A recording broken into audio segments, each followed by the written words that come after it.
जब देश आगे बढ़ता है, देश की जब विश्व के अंदर धाक जमती है तो कुछ न कुछ विदेशी ताकतों के द्वारा मिलते हुए कहीं न कहीं प्रोपोगंडा चलाया जाता है। पहले संविधान की रक्षा, संविधान को हम ख़त्म कर रहे हैं, संविधान में बदलाव करें, ऐसे कुछ के प्रति प्रोपोगंडा चलाया। जबकि आज संविधान के सबसे ज़्यादा अगर उसमें बदलाव किया तो कांग्रेस ने किया था। भारतीय जनता पार्टी ने जो भी किया है आम लोगों की जीवन स्तर बढ़ाने के लिए किया है। ऐसा ही जब वोट चोरी करती थी, आप लोगों ने देखा कि पहले बैलेट पेपर के द्वारा कहीं ना कहीं बूथ कैप्चरिंग होती थी, सारे होते थे।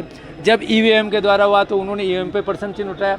जब वो जीत जाते हैं ईवीएम में तो वो कहते हैं कि ईवीएम ठीक है, और उनको लग रहा है कि आज जब हमारा देश का नागरिक वोट देने के लिए जागरूक हो गया, पहले हमारे परसेंटेज 50% होती थी, आज 80% तक वोटिंग होने लगी है, इनसे उनको चिंता होने लगी।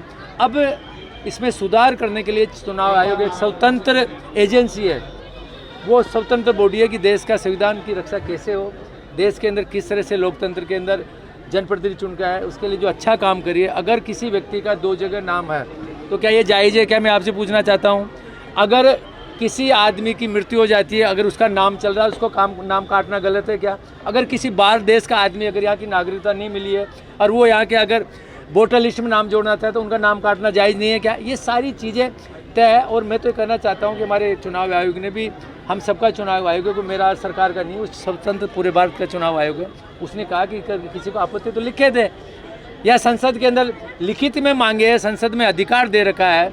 माननीय जो विपक्ष के नेता है राहुल गांधी जी, वो खुद उसके संसद सदस्य है, उनको अधिकार है संसद में लिखित में मांगे कि इस पर्टिकुलर वोट का गलत जोड़ा, इसको कराए, तो उसका जवाब चुनाव आयोग देगा। तो ये सिर्फ एक प्रोपोगंडा, सुप्रीम कोर्ट ने मांगा है जवाब, सुप्रीम कोर्ट में पेश करेगा चुनाव आयोग।